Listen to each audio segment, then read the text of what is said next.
Amén. Vamos a Gálatas capítulo 5.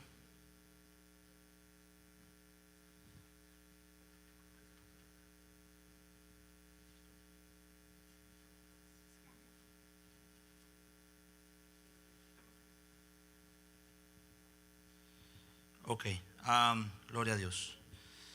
Vamos entonces a Gálatas capítulo 5, amén. Estamos este mes, el tema es viviendo en libertad. Amén. ¿Cuántos son libres? Gloria a Dios. Bueno, eso requiere una gran responsabilidad, amén. Gloria a Dios. Y vamos entonces a Gálatas 5. El versículo 1, amén, y luego nos vamos a adelantar al versículo 16. Dice así: estad pues firmes en la libertad con que Cristo nos hizo libres, y no estéis otra vez sujetos al yugo de esclavitud. Y el versículo 16, digo pues, andad en el Espíritu, y no satisfagáis los deseos de la carne, porque el deseo de la carne es contra el Espíritu, y el del Espíritu contra la carne, y estos se oponen entre sí, para que no hagáis lo que quisierais. Pero si sois guiados por el Espíritu, no estáis bajo la ley. Manifiestas son las obras de la carne, que son adulterio, fornicación, inmundicia, lascivia, idolatría, hechicerías, enemistades, pleitos, celos, iras, contiendas, disensiones, herejías, envidias, homicidios, borracheras, orgías y cosas semejantes a estas, acerca de las cuales os amonesto, como ya os lo he dicho antes, que los que practican tales cosas no heredarán el reino de Dios. Mas el fruto del Espíritu es amor, gozo, paz, paciencia, benignidad, bondad, fe, mansedumbre y templanza. Contra tales cosas no hay ley. Pero los que son de Cristo, que han crucificado la carne con sus pasiones y deseos. Y si vivimos por el Espíritu, andemos también por el Espíritu. Gloria a Dios. Vamos a orar para que Dios nos hable en esta mañana. Señor Jesús, gracias, Dios mío, por tu presencia. Gracias, Señor, por tu bondad, Señor. Gracias, Señor, porque tú eres bueno y porque para siempre es tu misericordia. Estamos delante de ti, Señor, una vez más para adorarte, para darte la gloria, para darte, Señor Jesús, la alabanza, Señor. En esta hora, Señor, venimos delante de ti y rogamos, Señor Jesús, que tú seas, Señor, dándonos, Señor, la victoria en este día. Señor, háblanos por tu palabra en el nombre de Jesús. Amén y amén. Gloria al Señor. Siéntense, hermanos. Amén. Y bueno, el tema de esta mañana es: cuando creo que mi libertad es un sueño. Cuando creo que mi libertad es un sueño. Y vamos entonces tomando esta base acerca de lo que es la libertad en el Espíritu. Estamos hablando entonces de que existía un yugo. Para ser libres hay que estar primero presos. Entonces lo primero que hay que entender es que necesitamos entonces orar siempre. ¿Para qué? Para mantenernos en esa libertad. Pero hay que entender de que éramos presos, de que éramos cautivos. Una de las cosas que el cristiano olvida fácilmente es su vida anterior, su pasado. Y sí, obviamente nosotros no queremos recordar la vida antes de Cristo, pero hay que entender de que si ahora somos libres es porque algún día fuimos esclavos. Nadie es libre si no fue esclavo primero. Entonces todos debemos tener en nuestra conciencia de que un día éramos esclavos. Hay que entender que la tendencia a vivir en la libertad en Dios nos cohíbe de conocer ciertas realidades que vivíamos en el pasado, de ciertas realidades la cual era nuestra vida. Imagínense que a los judíos se les olvidó que ellos habían sido esclavos de los egipcios, porque el Señor, cuando les dijo a ellos: y conoceréis la verdad y la verdad os hará libres, la respuesta de ellos fue: nosotros nunca hemos sido esclavos de nadie. Mentira, porque sí, Faraón un día los tenía esclavizados. Se les había olvidado de que Dios los había sacado con mano poderosa de Egipto, ¿sí o no? Se les había olvidado. Y sabe que hay muchos cristianos que se les olvida que fue Dios el que los sacó del mundo. de que la vida sin Dios no valía nada. Y esto es muy importante. ¿Sabe por qué? Porque si yo no reconozco, si yo no sé, si yo no tengo en mente, pero tengo que tener, nunca se te olvide que antes un hombre está en revestido. Pero resulta que aún, y luego entonces los que no habían cortado la cruz les alcanzaba porque cuando fue a medir no le alcanzaba, mi amado hermano. Ok, no creamos todo lo que la internet nos dice si no está en la Biblia. La cruz no es para caminar, no es un puente. La cruz es para matar. Es un lugar de sacrificio, es un lugar de muerte. Si yo tengo que llevar la cruz es porque estoy cargando a mi enemigo conmigo y tengo que matarlo todos los días. Amén. Claro, dibujemos eso y verá que no va a ser muy bonito la imagen, ¿no es cierto que no? Pero para eso es la cruz. Cuando el Señor dice: si alguno quiere venir en pos de mí, tome su cruz y sígame. Ellos no entendieron porque la cruz era un símbolo de maldición y de muerte. Pero ¿qué pasa? Cuando Cristo murió, cuando Cristo resucitó y cuando ellos fueron llenos del Espíritu Santo, Pedro entendió, Juan entendió, los apóstoles entendieron que había que cargar una cruz. Pablo entendió que había que cargar la cruz y sabían para qué era esa cruz. Esa cruz era para matar sus pasiones y sus deseos. Esa cruz era para matar el viejo yo. Hágalo morir. Si usted tiene la cruz, úsela. La cruz no es para adorarla. La cruz de Cristo no es para adorarla. La cruz de Cristo es un ejemplo. Amén. Por eso nosotros no tenemos cruces. Ay, tan bonitos. Vea que una vez también viendo las cosas que suceden, están en un concierto ahí y la iglesia esa tenía una cruz grandísima de madera, hermano. Se le cayó esa cruz grande ahí, todos los músicos casi los aplasta. Pero nosotros no adoramos la cruz ni hacemos imagen de ella. Nosotros la cargamos para matar nuestra carne, y cada uno tiene la suya a su medida. Aleluya. A la medida de su carne, porque la carne debe morir y debe mantenerse muerta. Amén. Por eso, si yo soy libre, he aprendido a usar la cruz que tengo. Si soy libre es porque sé que tengo que ser un sacrificio vivo, santo, agradable a Dios, que es el culto racional. Que tengo que aprender a no conformarme con este siglo, sino a transformarme por medio de la renovación de mi entendimiento, para comprender la buena voluntad de Dios, la cual es agradable y perfecta. Eso significa que cuando yo me crucifico, voy a resucitar. Cada vez que muero, Dios no me deja muerto, Dios me resucita. Y cuando me resucita en el Espíritu. Y le voy a dar un regalo para que se anime a crucificar su carne de ahora en adelante, si es que no lo ha hecho. Cuando usted resucita en el Espíritu, usted cambia su mente. Usted ya no piensa como antes, porque el viejo hombre queda sepultado. Pero déjeme decirle, nace un hombre nuevo, una nueva criatura. Se levanta alguien nuevo que todavía le falta, sí, pero cuando se crucifique otra vez, va a salir nuevo otra vez. Y cada día va a ir renovando su mente en el Espíritu. Lindo. Ahora mire, Pablo entonces lo pone aquí de esta manera: estad pues firmes. La palabra firme quiere decir derecho, de pie, constante, sin claudicar, sin dudar. Los enemigos más grandes que puede tener un ser humano en general es la duda y el miedo. La duda y el miedo no permiten. Usted sabe que la mayoría de accidentes automovilísticos son causados por mujeres. ¿Sí sabía eso? Y no es por discriminarlas. Pero ¿sabe por qué? Porque las mujeres dudan mucho cuando manejan. ¿Sí sabía eso? Dudan muchísimo. Yo he tenido dos, y por culpa de mujeres. El primero estaba en el George Washington cruzando, y yo tenía, gracias a Dios que tenía esa van grandota. Donde yo no tuviera ese carro, yo no estaría aquí para contar la historia. Porque resulta que yo estaba en una van de esas como la de la iglesia, sí, de esas de carga. Yo la utilizaba para trabajar. Y vuelvo, repito, gracias a Dios. Cada vez que lo pienso yo digo, Señor, si yo hubiera tenido un carro pequeño, hasta ahí llego.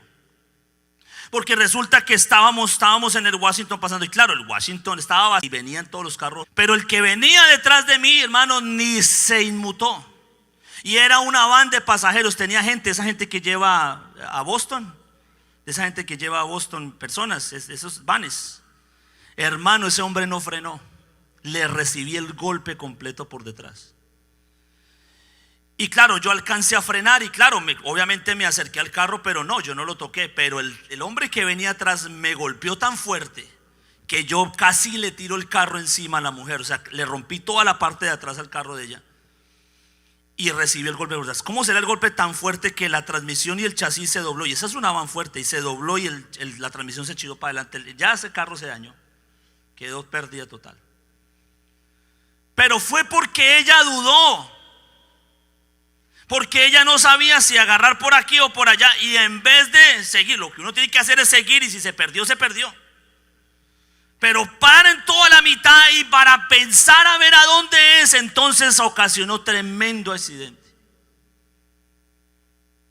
La duda y el temor y el miedo son enemigos del ser humano. Porque cuando alguien duda y tiene incertidumbre en su vida y no sabe, no hay firmeza en su corazón, ¿cómo puede permanecer fuerte o firme?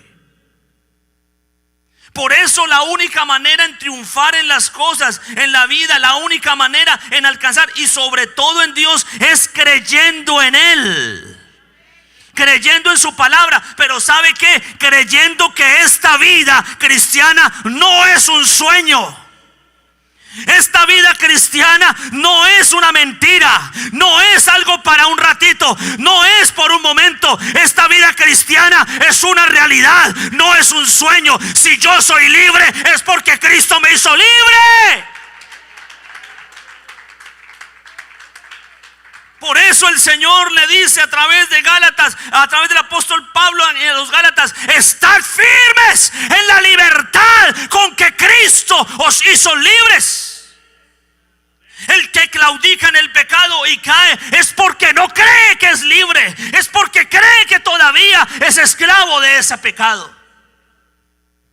Es porque cree que todavía está atado por ese pecado, está atado por esa concupiscencia, y por eso cae una y otra vez y viene y se goza, pero se goza pensando que lo que está pasando aquí es un sueño, no es la realidad. Su realidad está con el pecado, pero es al revés, mi hermano. Yo quiero que entienda que las cosas en Cristo son tan reales, son más reales que la realidad misma. ¿Por qué? Porque no solamente se presenta en el aspecto físico o en el ambiente físico, sino que también hay un ambiente espiritual, y ese ambiente espiritual en Cristo es un ambiente de libertad.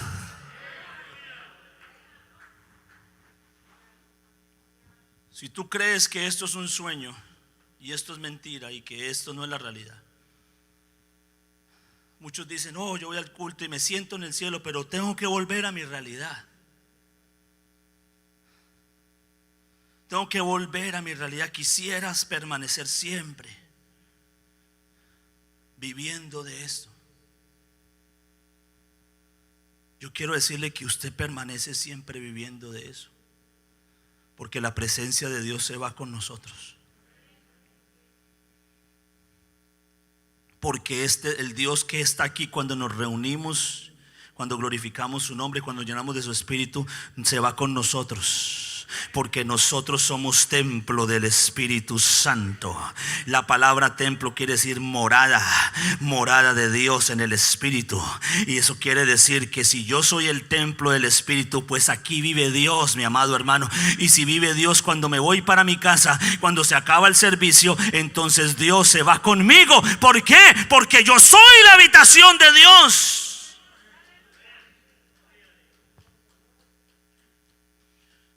Nosotros tenemos la tendencia de criticar o escandalizarnos por la doble vida que pueden llevar muchos en Dios. Pero analícelo desde este punto de vista. Si alguien lleva una doble vida y que es uno en la iglesia y es otro afuera, si alguno lo hace, no es para que nosotros nos escandalicemos, porque hay que entender que el que no ve, el que no tiene visión del Espíritu, ¿cómo va a vivir en el Espíritu? Eso fue lo que le pasó al criado de Eliseo. Por eso, hermano, Eliseo luchó con este muchacho. Y él aspiraba a cosas grandes, pero lo pierde todo porque nunca tuvo fe, porque veía una realidad diferente, porque su realidad era, él pensaba que las cosas del profeta, que las cosas de Dios eran mentira, era un sueño, era como una fantasía. Por eso era que cuando estaban los sirios rodeando al profeta, él se escandaliza, él se vuelve loco, él dice: uy, no, nos van a matar. Esa es la realidad. Abra sus ojos. ¿Cuántas veces no te han dicho: oiga, deje de estar viviendo en ese sueño? La realidad es otra. Vea, en este mundo hay que sufrirla, en este mundo hay que hacer esto si uno quiere lograr las cosas. Las cosas no vienen del Espíritu Santo. Hay un dicho que es así: no viene por obra del Espíritu Santo. No vas a tener la estabilidad económica o la estabilidad en el mundo o el éxito en el mundo, pues no va a llegar del cielo. Ese es el pensamiento del mundo. Pero déjeme decirle que el pueblo de Israel se alimentó del pan que venía del cielo, se alimentó del agua que venía de una roca. En la iglesia no está viviendo un sueño, esto es una realidad. Y las bendiciones de nosotros sí vienen del cielo, sí vienen de arriba, sí vienen de arriba. Yo sí creo eso. Así me digan soñador, así me digan que no estoy viviendo una realidad, yo sí estoy viviendo una realidad, la realidad del Espíritu. Y la realidad del Espíritu dice: no solo de pan vivirá el hombre, sino de toda palabra que sale de la boca de Dios. Y la boca de Dios no habla en el aspecto terrenal, habla en lo espiritual. Por eso sí, yo sí creo que mis bendiciones vienen de arriba, son obra del Espíritu Santo. Sí, Señor, lo que tenemos puesto no lo ha dado Dios de arriba, sí ha venido de arriba, sí ha venido del cielo. Todo lo que hemos recibido y todo lo que somos en Cristo, sí ha venido de arriba. Por eso somos lo que somos el día de hoy, porque lo que hemos recibido no es de este mundo. Y eso es lo que Cristo empezó a predicar. A mí una de las cosas que más me emocionan de Cristo era esa manera que Él hablaba, era la manera que Él presentaba el reino de los cielos. Y Él decía: el reino de los cielos es semejante a una perla preciosa, que vino el mercader y vendió todo lo que tenía, dejó todo lo que tenía por comprar la perla preciosa. Aleluya. Decía: es como un tesoro escondido que alguien lo encuentra y no se lo roba, sino que lo deja ahí y vende todo lo que tiene para comprar el terreno donde está el tesoro escondido. ¿Por qué? Porque es algo que el mundo no lo va a apreciar, el mundo no lo va a ver, pero tiene mucho valor. Y la manera en que Él hablaba, la manera que Él expresaba, la manera que Él presentaba el reino de los cielos era algo diferente. La gente escuchaba palabras distintas, como que no era lo mismo de siempre, ahora había algo distinto. Qué lindo el Señor. Mano, en medio de una sociedad políticamente muy polarizada, religiosamente polarizada, la gente estaba cansada. Y uno se cansa de eso, ¿sabe? Uno se cansa de la situación mundial. Cada noticia que habla que si Biden está en la presidencia es un fiasco, que si Trump es un fiasco, todos son un fiasco, todos son un problema, todos son una calamidad. ¿Por qué? Porque es un reino terrenal. Yo no sé, hay gente que se preocupa mucho por cambiar el mundo. El mundo va a ir de mal en peor. Pero viene este Cristo y viene a predicar, y no viene a decir: ¿sabe qué? Yo les voy a liberar de los romanos, reino de los cielos. Aleluya. Que yo valoro el esfuerzo. Las hermanas, por lo menos, si vienen en falta, les damos mérito por el esfuerzo, porque ellos no, que lo llegan en la ciudad, no.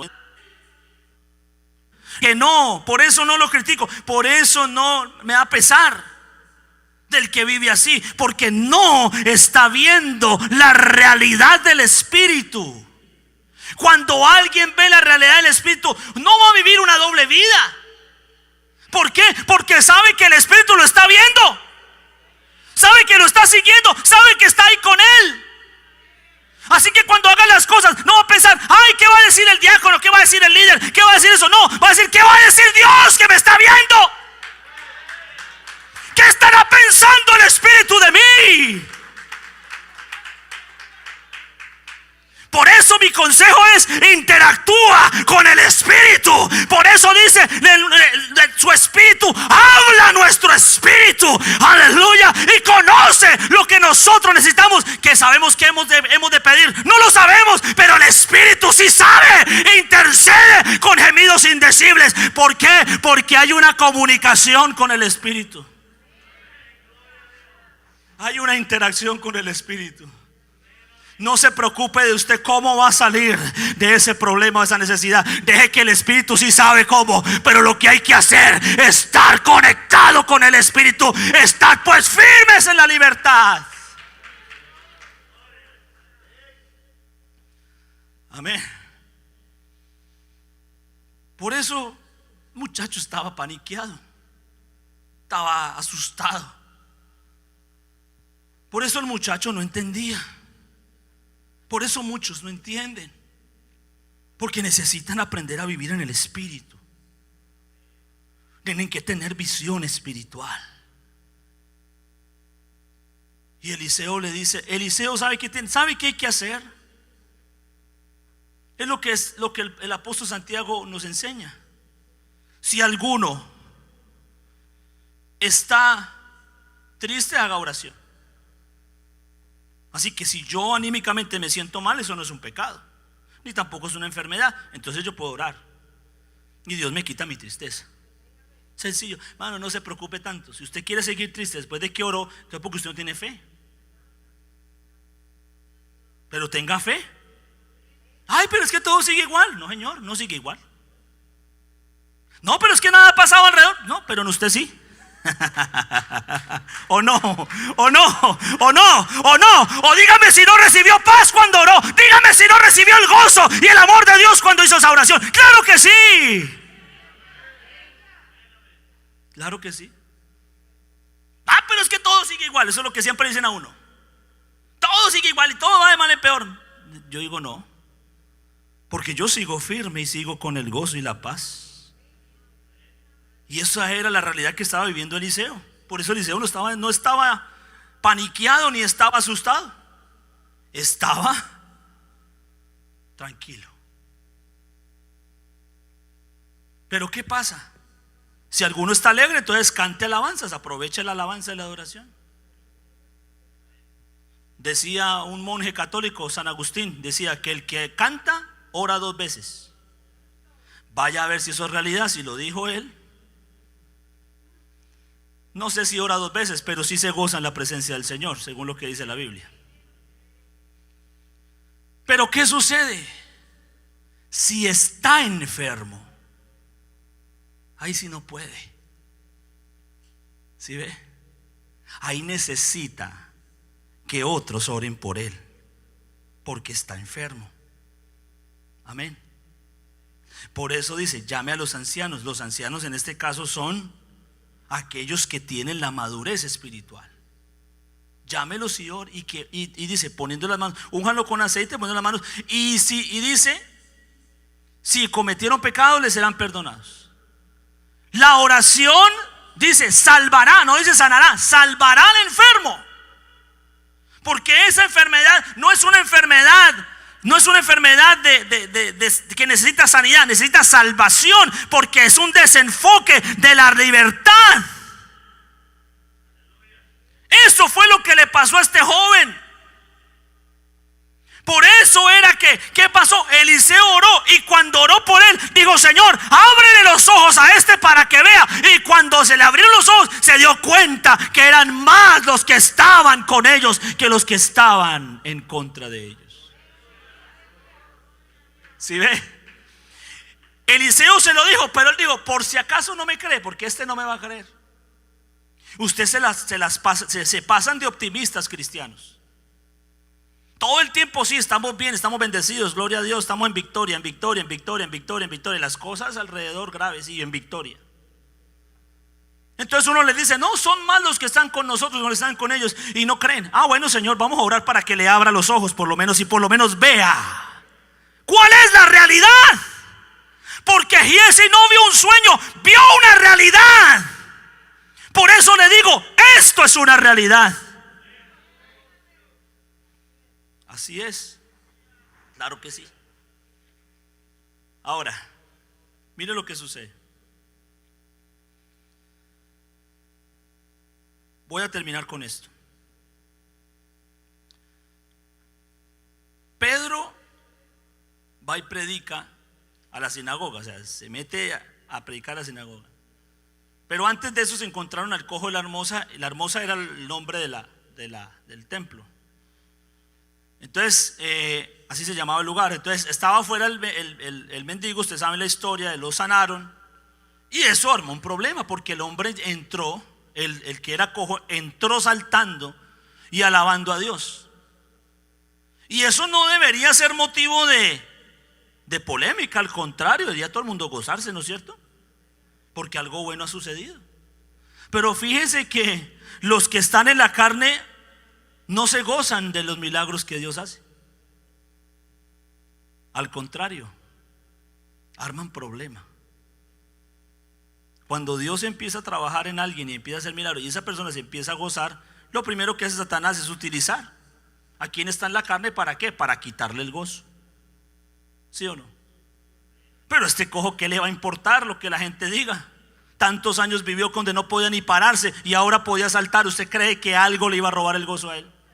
Sin embargo, los que llevaron del bulto, como decimos coloquialmente, fueron Pedro y Juan, porque los arrestaron por hacer un milagro. Increíble, es increíble que el gobierno arreste a alguien que esté ayudando a la sociedad. Y llegará el día, ojalá que ya el Señor venga, o que ya yo me muera o no esté aquí. Pero llegará el día en que usted hable algo de la ideología de género y lo van a arrestar. No, eso no se puede decir. O sea, les estamos ayudando, rescatando a personas que están bien mal en el mundo.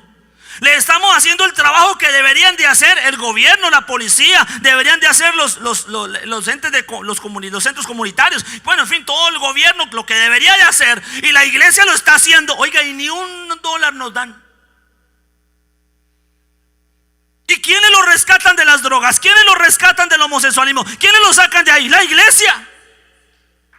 Porque la obra de Dios es para salvar lo que se ha perdido. ¿Sí o no? Pero en vez de que nos respeten, o por lo menos se alegren por lo que estamos haciendo, nos critican y nos están persiguiendo. En vez de valorar que estamos sanando cojos, estamos dándole vista a los ciegos, estamos abriéndole los oídos a los sordos. Y en vez de, por lo menos un gracias, ¿no? Recuerdo una vez estaba de líder de jóvenes y vino una hermana brava, una mamá era adolescente la muchacha en ese tiempo. Y yo le digo, hermana, yo pensé que usted me iba a dar gracias, me iba a dar las gracias. Yo pensé que usted venía a felicitarme, o por lo menos a darme una ofrenda. Bueno, molestando, ¿no? Obviamente. No, era a regañarme ya, mejor dicho. Pero yo le dije, yo pensé que usted me iba a dar gracias por lo que yo estoy haciendo con su hija. No, es que mi hija llora por el Señor, mi hija se quebranta en la presencia de Dios y quiere hacer lo mejor para eso. Y yo, ¿usted por eso se está quejando? ¿O usted qué prefiere? ¿Que llore porque está en el pecado? ¿Porque la dejaron embarazada por ahí? No, es que mi niña no debería llorar. Yo le digo, sí, en la presencia de Dios hay que llorar, ¿sabe? Los que sembraron con lágrimas, con regocijo segarán, dice la palabra.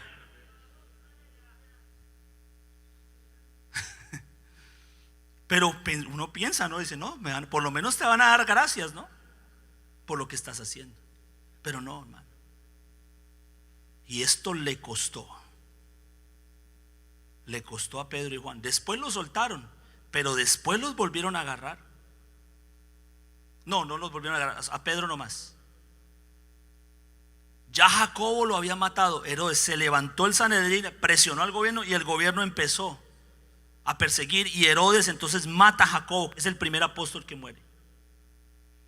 Y agarró a Pedro también y lo tenía en la cárcel.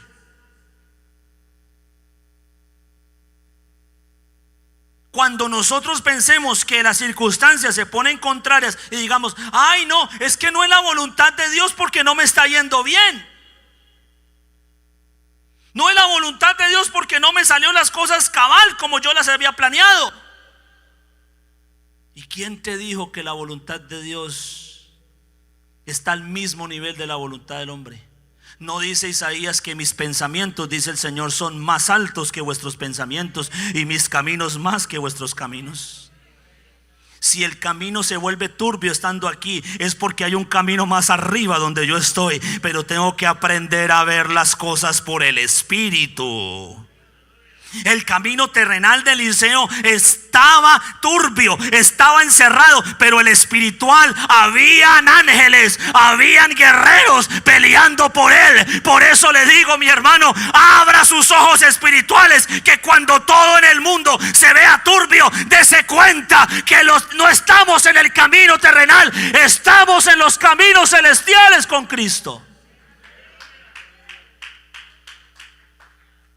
Ahora mire, Pedro entonces lo meten a la cárcel. Es más, le ponen a 2 guardas al lado de él, porque le tenían miedo, pues no a él, al Espíritu Santo. Porque yo digo, un hombre que no tiene ni siquiera un corta uñas como para tratar de quitarse las cadenas, y lo custodian 2 soldados, un hombre que nunca ha matado a nadie. Bueno, por ahí le mochó la oreja a uno, pero bueno, descartémosle eso, borrémosle eso del pasado judicial. Pero hermanos, un hombre que ni espada, nada, y custodiado por 2 guardianes ahí al lado. Terrible, ¿no? Pero resulta que la iglesia empieza a orar. Oiga, ¿y qué poder tiene la oración? Ay, pero hermanos, que hemos orado tanto por esto y lo otro, y tantos meses y tanto tiempo, y nada sucede, nada sucede. Abra sus ojos, mire hacia el cielo y dése cuenta la guerra que está armando su oración en el cielo. Porque el diablo no quiere que esa oración pase, pero ahí hay una guerra que se ha armado por la oración que tú estás haciendo. Abra sus ojos y mire la realidad. La iglesia empezó a orar. Hermanos, ¿qué le queda a Pedro? Ya la muerte de Pedro estaba cantada. Cosas de la iglesia no son terrenales, sino son espirituales. Por eso decía ahí, os digo pues, andad en el espíritu y no satisfagáis los deseos de la carne. Hay que andar en el espíritu. Lo primero que dice es andar en el espíritu, y al final dice ande por el espíritu, porque hay que andar en el espíritu para luego aprender a andar por el espíritu. Aleluya. Cuando uno anda en el espíritu, quiere decir que uno anda en las cosas de Dios. Pero cuando uno anda por el espíritu, quiere decir que está siendo guiado por el espíritu. Y el hombre estaba ahí,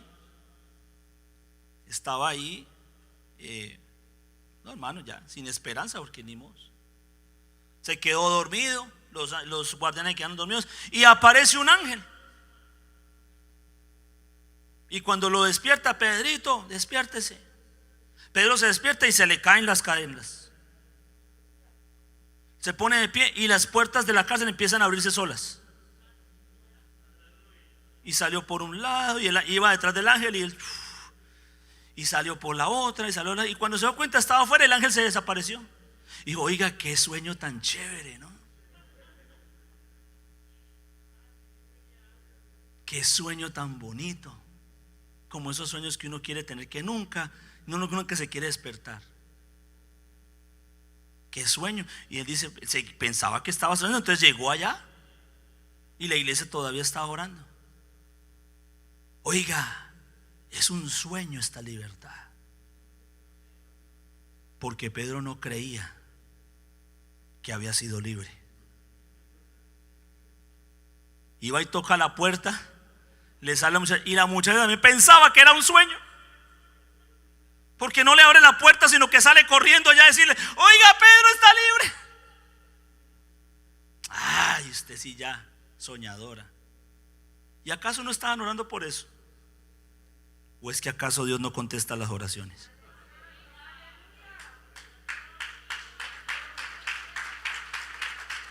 Ahí está. Pedro pensaba que estaba soñando, pero no era un sueño, era la realidad.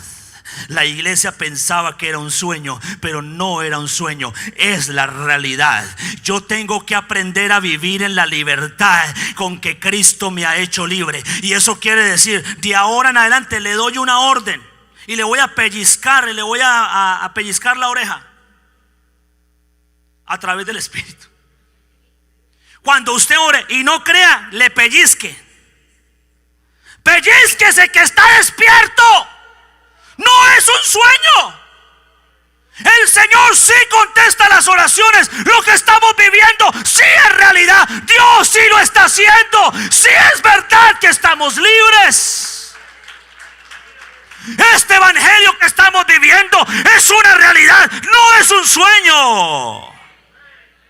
Cuando ores, no seas como los incrédulos que no creen en lo que están orando. Más bien ponle fe y di: Señor, yo sí creo. Así la realidad se presente diferente, la realidad terrenal.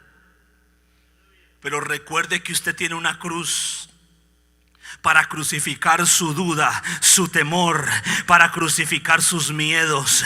Crucifique sus miedos, sus dudas y sus temores, y de ahora en adelante crea todo lo que usted está oyendo en este lugar, crea todo lo que usted está leyendo en este libro, crea todo lo que usted está orando de rodillas. Créalo, créalo, porque si usted lo cree, usted va a empezar a vivir la libertad.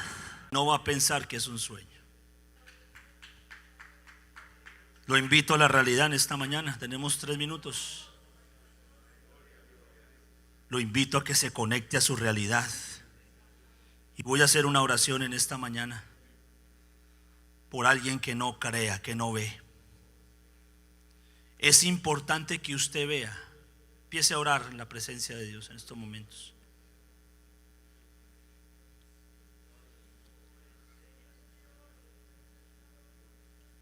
Es importante que usted vea, porque Giesi no vio ese momentico, pero no volvió a ver y terminó mal.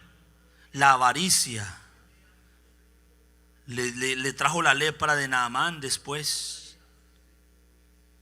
Es importante que estemos firmes en esta libertad. Es importante que estemos libres en esta libertad. Por eso ore, ore, ore, ore, ore, ore, ore, ore fervientemente. Elías era un hombre sujeto a pasiones semejantes a las nuestras, pero oró fervientemente para que no lloviera, y no llovió. Y luego llovió, luego oró otra vez para que lloviera, y el cielo dio su lluvia. Eso quiere decir que Dios contesta las oraciones de sus hijos, porque esto es una cosa real. Estas oraciones son reales. Por eso ora en el Espíritu en esta hora. Estamos viviendo una realidad. Esta es nuestra realidad. Esta libertad con que Cristo nos ha hecho libres no es un sueño, es una realidad. Señor, te damos gracias. Te damos gracias por esta realidad, Señor. Te damos gracias, Señor, por esta realidad. Aleluya, aleluya.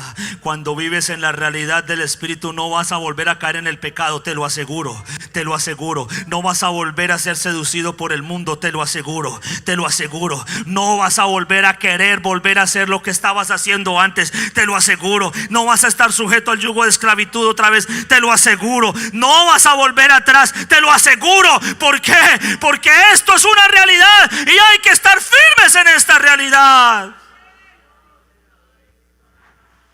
Créalo en esta mañana, Señor, gracias.